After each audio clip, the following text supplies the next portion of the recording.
रमजान का महीना वो बाबरकत महीना है जिस महीने के अंदर कुरान नाजिल हुआ। आप किसी से पूछें कि महीने कितने होते हैं एक साल में? 12। इनसे पूछो कि इन 12 महीनों में सबसे अफजल महीना कौन सा है, तो आपको जवाब मिलेगा रमजान। आम दिनों में एक नेकी का सवाब 10 गुना, लेकिन रमजान में एक नेकी का सवाब 70 गुना। आम दिनों में एक रकात नमाज पढ़िए तो 10 रकात का सवाब, रमजान में एक रकात पढ़िए तो 70 रकात का सवाब, और नीयत अगर अच्छी है तो इससे भी ज्यादा अल्लाह रब्बुल आलमीन बढ़ा देता। लेकिन रमजान के महीने को यह फजीलत कैसे मिली, क्यों मिली? इसलिए मिली क्योंकि इस महीने के अंदर कुरान नाजिल हुआ है। आप देखिए, रात रोज आती है, सूरज निकला तो डूबेगा भी, लेकिन आप अंदाजा लगाइए कि रमजान को सबसे बड़ी फजीलत इसलिए मिली क्योंकि इस महीने में कुरान नाजिल हुआ। लेकिन रमजान के दिन में, रमजान के महीने के दिन में या रात में कुरान कब नाजिल हुआ, तो इसका जवाब है रात में कुरान नाजिल हुआ। नबी अकरम पर जो कुरान की आयतें नाजिल हुई वो रात में नाजिल हुई। अल्लाह रब्बुल आलमीन ने रमजान के महीने की जिस रात में कुरान उतरा, कुरान नाजिल हुआ, इस कुरान की बरकत से अल्लाह रब्बुल आलमीन ने उस रात को भी तमाम रातों में सबसे अफजल करार दे दिया। और क्या फरमाया?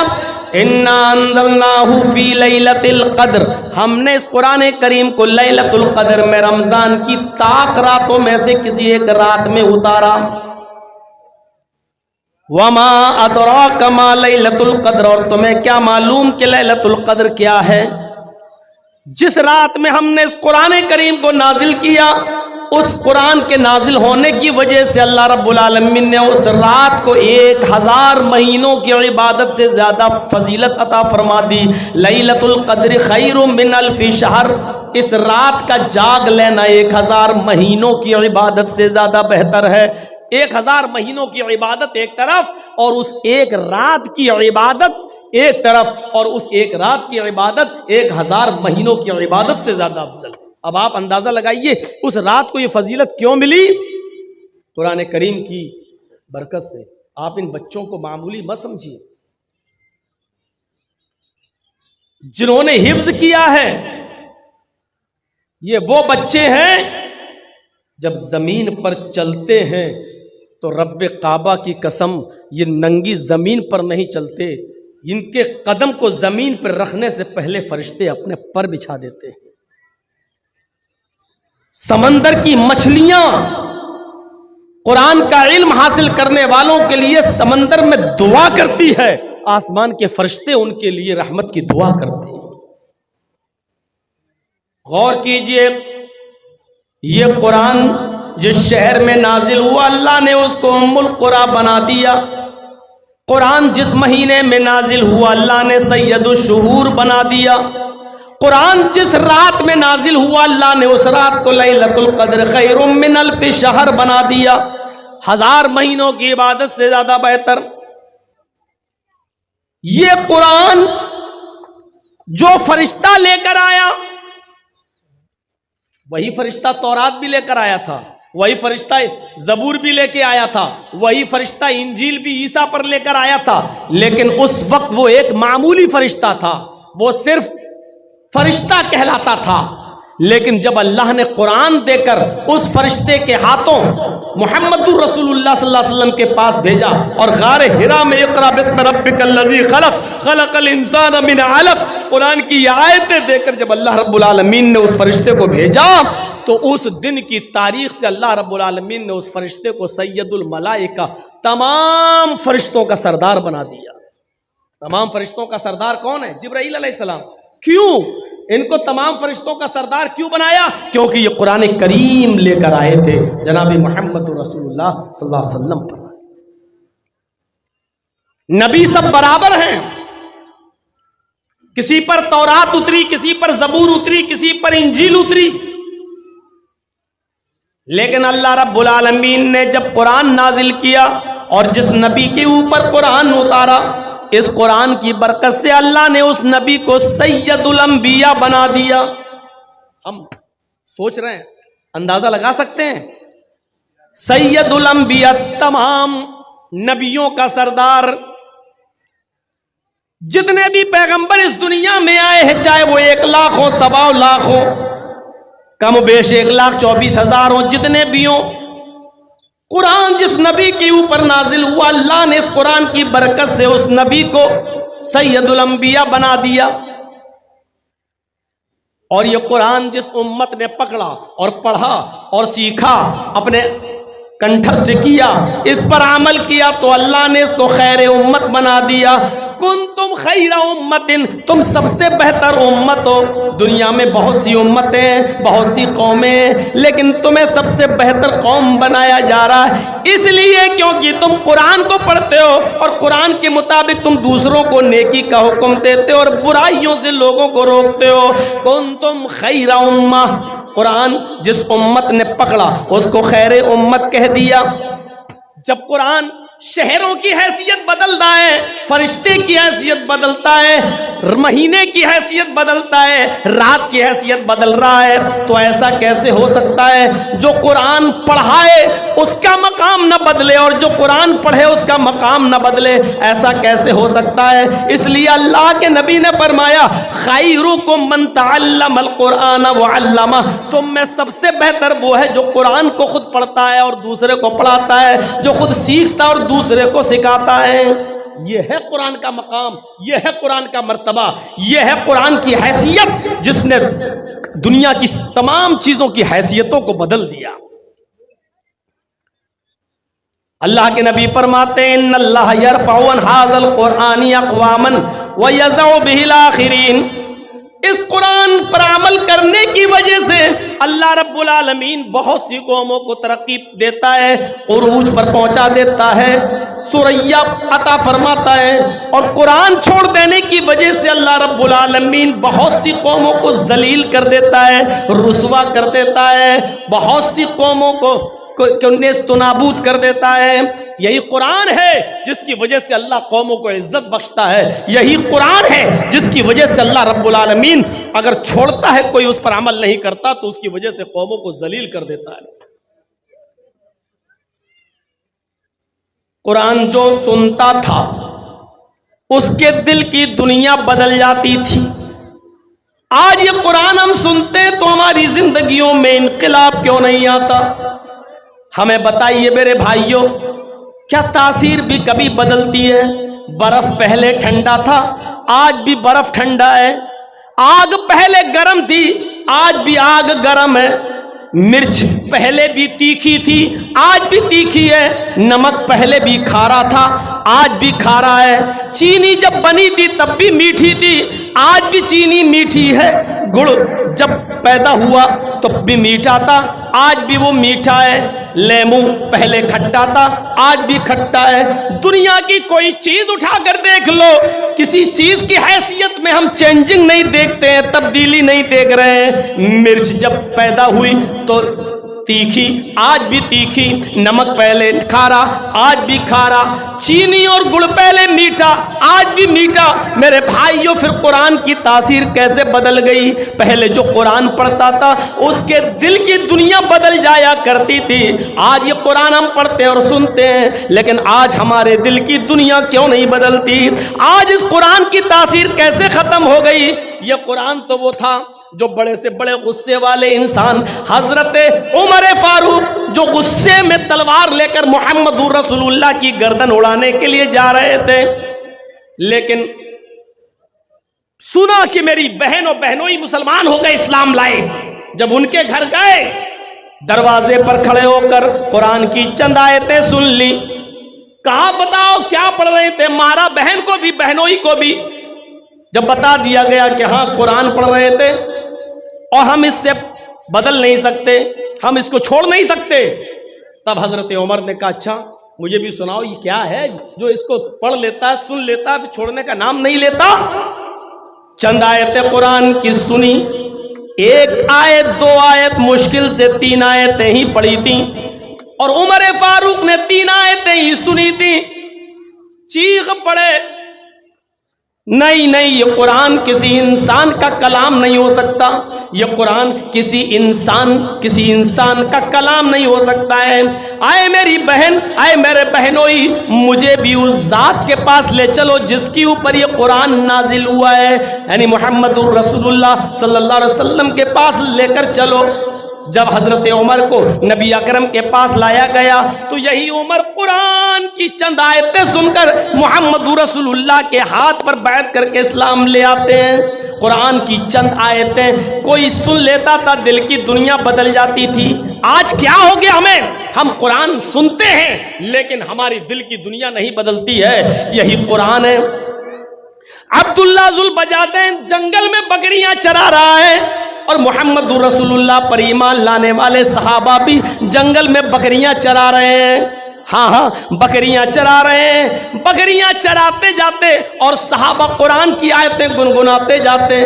बकरियां चरा रहे हैं और कुरान की तिलावत जोर जोर से करते जा रहे हैं, जंगल में पढ़ते जा रहे हैं। अब्दुल्ला जुल बजादैन जो पक्का काफिर है, उसके कानों में कुरान की आवाज टकराती है। सहाबा को कुरान पढ़ते हुए देखता है तो कान लगाकर सुनने लगता है। अभी उसने चंद आयतें ही सुनी थी, जंगल में बकरियां चराते हुए चंद आयतें ही सुनी थी कि वो फौरन अपनी बकरियां लेकर वापस आता है और अपने चचा से कहता है, अरे चचा, इन बकरियों को पकड़ो, अब मैं इन बकरियों को नहीं चराऊंगा और आपकी गुलामी से आजादी चाहता हूं। इसलिए कि आज हमने एक ऐसी किताब सुनी है, आज ऐसी आयतें सुनी है, आज ऐसा कलाम सुना जो किसी इंसान का कलाम नहीं हो सकता है। अब्दुल उज्जा को, ये अब्दुल उज्जा नाम है अभी इनका, ये काफिर थे। अभी जब कुरान की चंद आयतें सुनने के बाद अपने चचा के पास गए तो कहा अपनी बकरियां लो। चचा ने कहा क्यों, क्या बात? अब मैं इस्लाम लाऊंगा। चचा ने कुर्ता उतरवा लिया, लुंगी उतरवा दी, गंजी उतरवा दी, जूते तक उतरवा दिए, बिल्कुल बरहना कर दिया, नंगा कर दिया और फरमाया, जब तुम हमारे नहीं रहे, इस्लाम लाना चाहते हो, कुरान पर अमल करना चाहते हो, कुरान पर ईमान लाना चाहते हो, तो मैंने जो कुछ दिया सब कुछ वापस करो। कुर्ता उतार दिया, जूते उतार दिए, गंजी उतार दी, जो कुछ अमामा सब उतार दिया, सिर्फ लुंगी रह गई। कहा चचा जान, सिर्फ इतनी इजाजत दे दो कि मैं अपने घर जाऊं और अपनी माँ से कपड़ा ले लूं, उसको हम लपेट लें और आपकी लुंगी हम आकर वापस कर दें। चचा कहता है नहीं, इतनी देर की भी इजाजत नहीं दूंगा कि तुम अपने घर जाओ। अगर तुम इस्लाम पर अमल करते हो, कुरान पर ईमान लाना चाहते हो, तो तुम्हें लुंगी अभी उतारना पड़ेगी। थोड़ी देर के लिए अब्दुल उज्जा ने सोचा, अगर लुंगी उतार दूंगा तो बिल्कुल वैसे हो जाऊंगा जैसे कोई जानवर, भेड़ बकरी। फिर सोचा जब ईमान ले ही आया हूं, कलमा पढ़ने के लिए तैयार हूं, तो ये कुर्बानी भी दे देना चाहिए। अपनी लुंगी उतारी और फेंक दी अपने चचा के मुंह पर और चचा के घर से अपने घर तक बरहना नंगा, कमा वलदत उम्मुहा, जैसे उसकी माँ ने उसे आज ही पैदा किया हो। उस जालिम चचा ने लुंगी तक छीन ली और अपने चचा के घर से अपने घर तक जब आया तो बिल्कुल बरहना और नंगा आया। रास्ते में लोगों ने उसको टोका, आए अब्दुल उज्जा ये क्या हो गया? और अब्दुल उज्जा कहता है, अब मैं मोमिन हूं, अब मैं मोमिन हूं। कैसा लग रहा है ये जुमला? अब मैं मोमिन हूं, यानी सारी चीजें उतार दी, अब मैं मोमिन हूं, यानी ईमान कुर्बानी मांग रहा है। मैंने अपने कपड़ों की, जूते की, गंजी की, यहां तक कि लुंगी तक की कुर्बानी दे दी, क्योंकि अब मैं मोमिन हूं। मेरे भाइयों, जरा तसव्वुर करो कि इस हाल में अब मैं मोमिन हूं कैसा लग रहा है। आप तो अपनी नींद की कुर्बानी देकर मस्जिद में नहीं आ सकते हो। आप तो होटल पे चाय पीने बैठ गए और अजान हो रही है तो अभी चाय बनी नहीं है, लेकिन आपको मालूम है जब तक चाय पिएंगे जमात निकल जाएगी, लेकिन आप चाय की कुर्बानी नहीं दे सकते हो मस्जिद के लिए। अजान की आवाज सुनकर हम मस्जिद की तरफ नहीं आ सकते हैं। हम दुकान पे बैठे हैं और अजान की आवाज आ रही है, हम दुकान की कुर्बानी नहीं दे सकते हैं। और पूछो तो कहेंगे हम मोमिन हैं, हम मोमिन हैं। ईमान कुर्बानी मांगता है, कुर्बानी। चचा ने इतना ही कहा था, अगर तुम कुरान पर ईमान लाना चाहते हो तो लुंगी भी उतार दो। और इसने इजाजत इतनी मांगी थी बस कि मुझे घर तक जाने की इजाजत दे दो, सिर्फ लुंगी तो है, चादर पहन लेंगे और आपकी लुंगी आपको दे देंगे। कहा कि नहीं, अगर कुरान पर अमल करते हो, ईमान लाना चाहते हो तो लुंगी भी उतारो। और उसने फिर लुंगी भी उतारो। ईमान कुर्बानी मांगता है, कुर्बानी। कैसा लग रहा है इस हाल में अब्दुल उज़्ज़ा का ईमान। बहरहाल जब वो अपने घर पे जाता, दरवाजे को दस्तक देता, माँ ने दरवाजा खोला। माँ ने दरवाजा खोला तो क्या देखा, मेरा बेटा नंगा। बड़ा था अब्दुल उज़्ज़ा, इसलिए सर घुमा लिया। बेटे, इस हाल में तुम अपनी माँ के सामने आए हो, क्या हुआ? मेरे देवर ने, तुम्हारे चचा ने तुम्हारे साथ ये सलूक क्यों किया? अब्दुल उज़्ज़ा कहता, माँ इसलिए क्योंकि मैं ईमान ला रहा हूं, मैं कुरान को मानना चाहता हूं, मैं इस्लाम लाना चाहता हूं। मैंने कुरान की आयतें सुनी, मेरा दिल आया है, मैं कुरान करीम पर अमल करूंगा। माँ वो किसी इंसान का कलाम नहीं, वो अल्लाह का कलाम है। माँ ने कहा अच्छा, तो तू अपने बाप दादा का दीन छोड़ दिया? कहा माँ बाप दादा का दीन नाकिस था, हमने छोड़ दिया, मोहम्मद के दीन पर ईमान लाने जा रहे हैं। दरवाजा बंद कर दिया मां ने। अगर तू मोहम्मद के रब पर ईमान लाता है, कुरान पर ईमान लाता है, तो मेरे घर के दरवाजे भी तेरे लिए बंद। ये वो कुरान है जिसके लिए इस बेटे ने अपने मां का दरवाजा भी छोड़ दिया। मां मैं तुझसे घर नहीं मांग रहा हूं, रूम नहीं मांग रहा हूं, जमीन नहीं मांग रहा हूं। जब तूने मुझे बेटा मानने ही से इनकार कर दिया है तो मैं तुझसे ये सारी चीजें क्यों लूंगा? मां तूने मुझे पैदा किया है और अब घर के दरवाजे से बाहर निकाल रही है। मुझे एक छोटा सा कपड़ा दे दे, कोई चादर दे दे, बस इतना दे दे कि मैं उस चादर को, उस कपड़े को पहनकर मक्के से मदीना चला जाऊं और जनाब मोहम्मद रसूलुल्लाह के हाथ पर ईमान ले आऊं। मां ने कहा अच्छा ठीक है। अंदर गई और एक चादर उठाकर ऊपर से फेंक दी, ले अब तेरी शक्ल मुझे नहीं दिखनी चाहिए। यह है कुरान पर ईमान, अपने घर की भी कुर्बानी। अब कोई घोड़ा नहीं है, कोई ऊंट नहीं है, कोई चीज नहीं है, चादर के 2 टुकड़े कर दिए। जो मां ने चादर फेंकी उसके 2 टुकड़े कर दिए। एक टुकड़ा पहन लिया और दूसरा टुकड़ा ऊपर डाल लिया और चल दिया मक्के से मदीना। जिन लोगों ने हज या उम्रा किया होगा वो अच्छी तरीके से जानते होंगे, कोई तकरीबन 400 किलोमीटर की दूर। तसव्वुर कीजिए आप, अब्दुल उज़्ज़ा के पास घोड़ा भी नहीं है, ऊंट भी नहीं है और मक्के से मदीना पैदल चल रहा है। जहां थक जाता ऊपर की चादर जमीन पे बिछा लेता, बैठ जाता।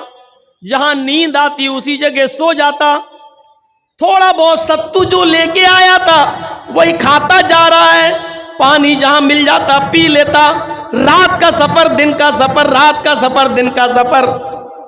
चंद दिनों के सफर करने के बाद मदीना पहुंचता है। फजर की नमाज का वक्त है। मस्जिद नबी में घुस जाता है और मिंबर के पास चुपके से उसी चादर को ओढ़कर बैठ जाता है। अल्लाह के नबी सल्लल्लाहु अलैहि वसल्लम नमाज पढ़ाने के लिए फजर की जब आते हैं, मिंबर के पास छुपे हुए, चुपके के से बैठे हुए इस आदमी पे नजर पड़ती है जो चादर ओढ़कर बैठा है। पूछा उधर कौन? जवाब दिया अब्दुल उज़्ज़ा। ओ अब्दुल उज़्ज़ा मक्के से आए हो? हाँ। कैसे आए हो? पैदल आया हूं। क्या करने आए हो? कहा आपको नबी मानने के लिए, कुरान को आसमानी किताब मानने के लिए। फरमाया पैदल चले आयो? कहा चचा ने मुझे घर से निकाल दिया, लुंगी तक उतार दी, नंगा घर तक आया। मां ने घर के दरवाजे बंद कर दिए, सिर्फ चादर ली। घर छोड़ा, मकान छोड़ा, जमीन छोड़ी, जायदाद छोड़ी, सिर्फ कुरान को अपनाने के लिए, कुरान पर ईमान मजबूत करने के लिए, इस्लाम पर ईमान लाने के लिए मैं आपके पास चलाया।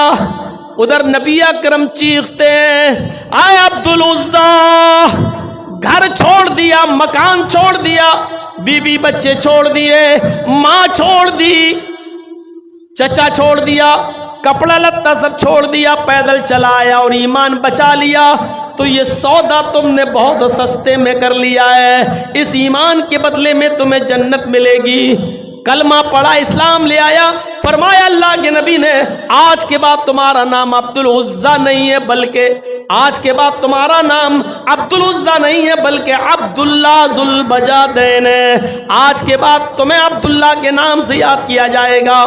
ये था अब्दुल्ला जिसने जंगल में सहाबाए किराम के मुंह से निकलने वाली आयतों को सुना तो ईमान ले आया, इसकी दिल की दुनिया बदल गई। ये कुरान की तासीर थी, लेकिन आज कुरान की तासीर कैसे बदल गई?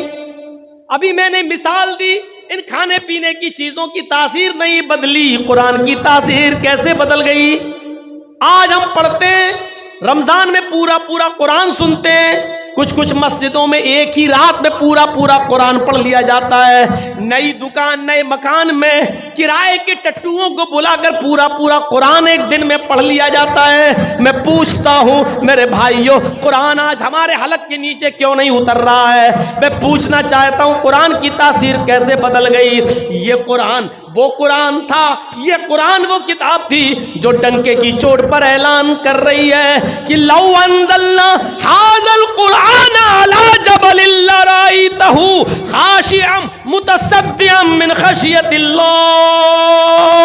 अगर हमने इस कुरान करीम को किसी ऊंचे पहाड़ के ऊपर नाजिल किया होता, अल्लाह कह रहा है लौ अंज़लना हाज़ल कुरान अला जबल, अगर हमने किसी एक पहाड़ के ऊपर हमने इस कुरान करीम को उतारा होता, लराइतहु, तो आए मोहम्मद सल्लल्लाहु अलैहि वसल्लम आप उस पहाड़ को देखते, आप उस पहाड़ की हालत देखते, खाशिअम मुतसद्दिअम मिन खशियतिल्लाह, वो झुका जा रहा होता, मुतसद्दिअम फटा जा रहा होता, मिन खशियतिल्लाह, अल्लाह के खौफ से। अगर हमने इस कुरान करीम को इंसान के अलावा अगर हमने पहाड़ पर उतारा होता तो पहाड़ भी अल्लाह के खौफ से फट जाता, झुक जाता, धस जाता। इस कुरान करीम के बोझ को पहाड़ तक ने, अल्लाह कहता है कि हमने पेश किया, इन्ना अरज़नल अमानता अलस समावाति वल, हमने अपनी इस अमानत को, इस कुरान को आसमानों पर पेश किया। आसमान ने कहा नहीं अल्लाह, हम इसका बोझ नहीं उठा सकते। हमने जमीन को दिया, जमीन चीख कर बोली नहीं है अल्लाह, इस कुरान का बोझ हम नहीं उठा सकते। और जब हमने इंसान को ये कुरान दिया, अपनी अमानत दी, तो फौरन उसने उठा लिया। वहमलहल इंसानु इन्नहु काना ज़लूमन जहूला। अल्लाह ने यह भी नहीं कहा इन्नहु काना ज़ालिमन औ जाहिलन, यह भी नहीं कहा। अल्लाह ने कहा इन्नहु काना ज़लूमन। सोचो क्या कहा? पहाड़ ने मना कर दिया, जमीन ने मना कर दिया, आसमान ने इस कुरान के बोझ को उठाने से मना कर दिया। वह हमलहल इंसानु इन्नहु काना ज़ालिमन इन्नहु काना ज़लूमन। आए इंसान, तू कितना बड़ा जालिम है। ज़लूम इसमें मुबालिगा, कितना बड़ा जालिम है, कितना बड़ा जाहिल है। तुझे दिया और तूने फौरन उठा लिया। ये भी नहीं समझ पाया कि इसकी जिम्मेदारी कितनी बड़ी है। उठा तो लिया, लेकिन तू इसकी जिम्मेदारी को निभा नहीं सका। सोचो मेरे प्यारे भाइयों, ये कुरान जो पहाड़ ने, जमीन ने, आसमान ने लेने से इनकार कर दिया, उसकी जिम्मेदारी इंसान ने ले ली और फिर अमल नहीं कर पाया। यह कुरान वो किताब है जो चीख कर डंके की चोट पर ऐलान कर रही है, चीख चीख कर कह रही है, सुनो, चैलेंज कर रही है दुनिया वालों को। अल्लाह रब्बुल आलमीन ने फरमाया व इन कुंतुम फी रैबिम मिम्मा नज़्ज़लना अला अब्दिना फ़अतू बिसूरतिम मिन मिस्लिहि वदऊ शुहदाकुम। आए लोगो, अगर तुम्हें इस किताब के बारे में, इस कुरान के बारे में जर्रा बराबर, राई के दाने के बराबर भी अगर शक है, जर्रा बराबर भी सरसों के दाने के बराबर भी अगर शक है, ये मोहम्मद ने अपने पास से बना ली। अगर तुम्हें डाउट है कि ये अल्लाह की तरफ से नाजिल की हुई किताब नहीं है, ये मोहम्मद और उसके साथियों ने बना ली, अगर तुम ये समझते हो तो मैं तुम्हें चैलेंज देता हूं, फ़अतू बिसूरत मिन मिस्ली, तो कुरान की सूरत की तरह एक ही सूरत बना लाओ। फ़अतू बिसूरत मिन मिस्ली, कुरान की किसी एक सूरत की तरह कोई सूरत बना दो, जाओ बनाकर दिखाओ।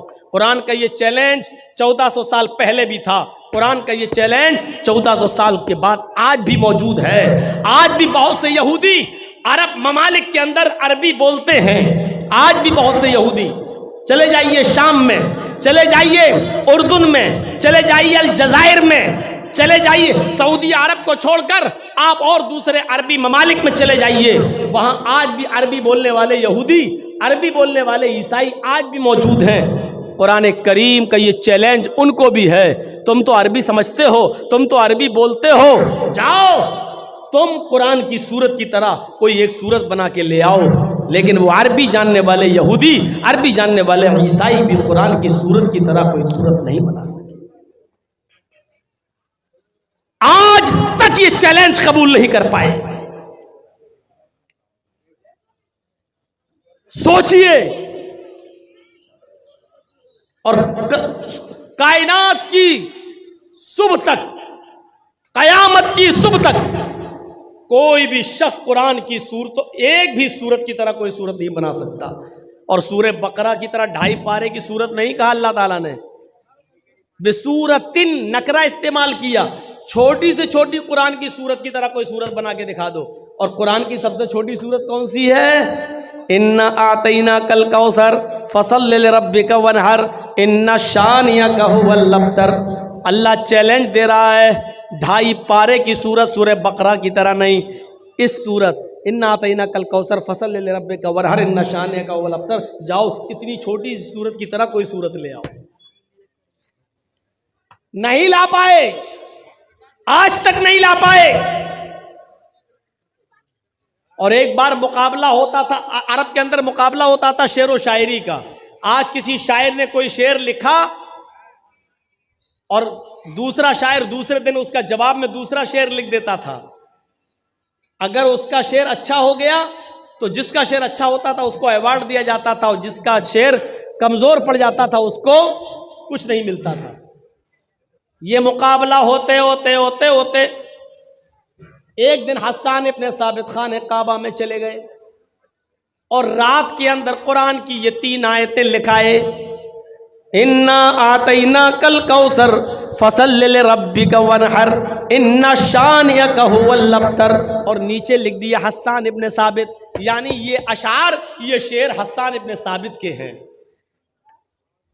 अब इससे अच्छा कोई शेर बनाकर दिखाओ तुम। अब दूसरे दिन जो लोग आए कहने लगे, हैं हस्सान इब्ने साबित ने ये कौन सा शेर बनाया, इन्ना आतैना कल कौसर फसल्लि लिरब्बिका वनहर इन्ना शानियका हुवल अब्तर, ये कैसी शायरी है यार। फिर कहते हैं यार शायरी तो सही लग रही है क्योंकि हर चीज रे पे खत्म हो रही है, इन्ना आतैना कल कौसर फसल्लि लिरब्बिका वनहर इन्ना शानियका हुवल अब्तर, यार वजन तो सही बैठ रहा है लेकिन ये शेर लग नहीं रहा है, क्योंकि 2 लाइन का एक शेर होता है। अगर 2 लाइन का एक शेर होता है तो 4 लाइनें होनी चाहिए, इसमें 3 ही लाइनें हैं। अब वो उसका जवाब में कोई शेर बनाना चाह रहे हैं तो बन ही नहीं रहा है। मजमा इकट्ठा किया जाता है और कहा जाता है किसी शायर के पास जब इसका जवाब नहीं है तो हस्सान इब्ने साबित को इनाम दो। एक शायर उठता है और कहता है मुझे 1 दिन की मोहलत और दे दो, 1 रात की मोहलत और दे दो, कल सुबह तक मैं इसका जवाब लिख लूंगा और कल इससे अच्छा शेर लिख के दिखाऊंगा। कहा ठीक है। 24 घंटे की मोहलत मिल गई। वो सुबह से शाम तक दिमाग लगाता रहा, लेकिन जहां उसका जवाब देने की कोशिश करता खुद फंस जाता, नहीं नहीं इसमें तो हम फंस रहे हैं। फिर जवाब देने की कोशिश करता, नहीं फंस रहे हैं। उसने रात भर खोपड़ी लगाई लेकिन जवाब नहीं आया, तो फिर आखिर में उसने क्या किया, एक चौथी लाइन उन्हीं 3 लाइनों के पीछे, 3 लाइनों के नीचे एक चौथी लाइन उसने अपनी तरफ से लिख दी। सुबह होके जब लोग आए, पूछा कि बोलो कुछ किया, जवाब दिया कि हाँ दिया। कहा क्या जवाब दिया? कहा कि हस्सान इब्ने साबित के अशार कंप्लीट नहीं थे, 2 लाइन का एक शेर होता है, वो 3 लाइनें थी, इसलिए मैंने चौथी लाइन बढ़ाकर 2 शेर बना दिए हैं। 2 लाइन का एक शेर तो 4 लाइनों के 2 शेर, मैंने चौथी लाइन अपनी तरफ से बढ़ा दी, जो नाकिस थी, जो कमज़ोर थी, यानी वो अशार जो हस्सान इब्ने साबित ने बनाए वो कमज़ोर थे, मैंने उसको मुकम्मल कर दिया। जब लोग अंदर जाते हैं तो क्या देखते हैं, इन्ना तैना कल कौसर फसल रब्बिका वनहर इन्ना शानिया का हुवल अब्तर, तो अपनी जगह पर लिखा है, लेकिन उस शायर ने हस्सान इब्ने साबित के इन 3 अशार के नीचे जो लाइन बढ़ाई थी उसमें उसने अपनी कमजोरी का एतराफ़ किया था, और उसने चौथी लाइन में ये लिखा था मा हाज़ा कलामुल बशर, उसने भी चौथी लाइन रे पे ख़त्म कर दी। इन्ना तैना कल कौसर फसल रब्बिका वनहर इन्ना शानिया का हुवल अब्तर, इस शायर ने नीचे लिख दिया मा हाज़ा कलामुल बशर, यानी ऊपर वाली ये 3 लाइनें किसी इंसान का शेर हो ही नहीं सकती, किसी इंसान का कलाम हो ही नहीं सकता। हस्सान झूठ बोल रहे हैं, ये हस्सान के अशार हैं ही नहीं, ये तो किसी इंसान का कलाम लग ही नहीं रहा। अरब के सबसे बड़े शायर ने इस बात का इकरार किया। फिर हस्सान को बुलाया, हस्सान तुम झूठ बोल रहे हो, ये अशार तुम्हारे नहीं है। हस्सान इब्ने साबित मुस्कुराते हुए कहते हैं तुम बिल्कुल ठीक कह रहे हो, ये हमारे अशार नहीं है। देखना चाह रहा था कि कौन है जो इसका जवाब दे सके, तुमने खुद इस बात का एतराफ कर लिया कि किसी इंसान का कलाम नहीं है। वाकई ये ऊपर वाली 3 लाइनें इंसान का नहीं, तंजीलुम मिन रब्बिल आलमीन, ये अल्लाह रब्बुल आलमीन की तरफ से नाजिल किया हुआ कलाम है, ये अल्लाह रब्बुल आलमीन की तरफ से उतारा हुआ कलाम है। अस्सलामुअलैकुम दोस्तों, उम्मीद करता हूँ कि आप सभी हजरात को मौलाना जर्जी साहब के बयान अच्छा लगा होगा। अगर अच्छा लगा है तो हमारे चैनल कर देना सब्सक्राइब और वीडियो कर देना लाइक। मिलते हैं नेक्स्ट वीडियो में, खुदा हाफिज।